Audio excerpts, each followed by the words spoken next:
Now, you might raise your eyebrows when I tell you that this long-standing member of the Sanhedrin is now an advocate for the accused Nazarene.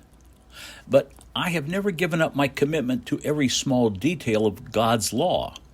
My loyalty matters to me now more than ever. Let me give you some more examples of laws our leaders broke that night as we sought to condemn Jesus. Now, I've already told you it was illegal for a criminal trial to be conducted at night. However, what we schemed was even more troublesome than that. Our law allows no criminal trials during the entire week of Holy Passover. You also need to know that no Jewish court could ask, much less compel, a criminal defendant to testify against himself. Evidence of guilt must be found and presented by others. So you will understand my shock when, not satisfied with his first three perversions of justice, Caiaphas demanded that Jesus give testimony against himself. But what testimony could he be asked to give? Caiaphas had nothing to go on, no evidence, no subversive plot, no political rebellion could be marked on the rabbi's record. If, however, Jesus would claim to be the Son of God, well, no other evidence would be needed to put Jesus to death.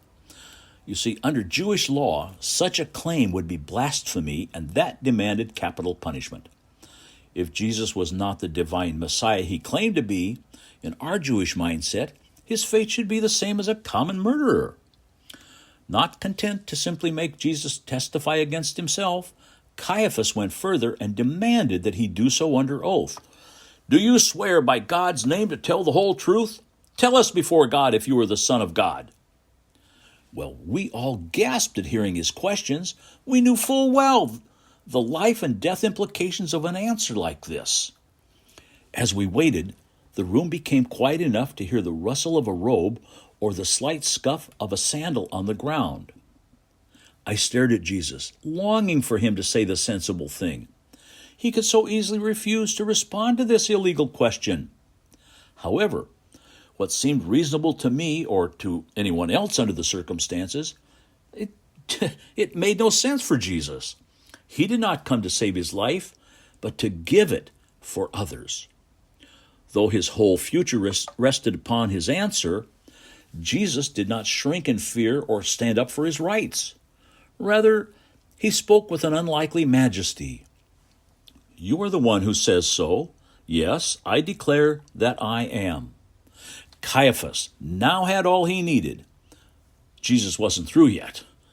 Quoting from Daniel 7, one of our favorite references to the coming Messiah, he continued, "I tell you, the day will arrive when you will see the Son of Man exalted, with the Father seated at the right hand of power. I will one day come to earth on the clouds of heaven to bring my kingdom on earth." In this end times image, Jesus added insult to injury by promising a future only the divine Messiah could accomplish. Well, we were stunned at his courage and confidence. Caiaphas' indignation boiled over as he rose to tear his garments, the traditional response to a high priest, to a heretical claim of divinity. "Why do we need any witnesses? These blasphemous words were all we need to condemn him. Don't you agree?" Easily swept away by Caiaphas' verdict, our assembly spoke in unison. "Yes, he is guilty and worthy of death." Even those of us who admired Jesus and sympathized with his teaching were too intimidated to protest.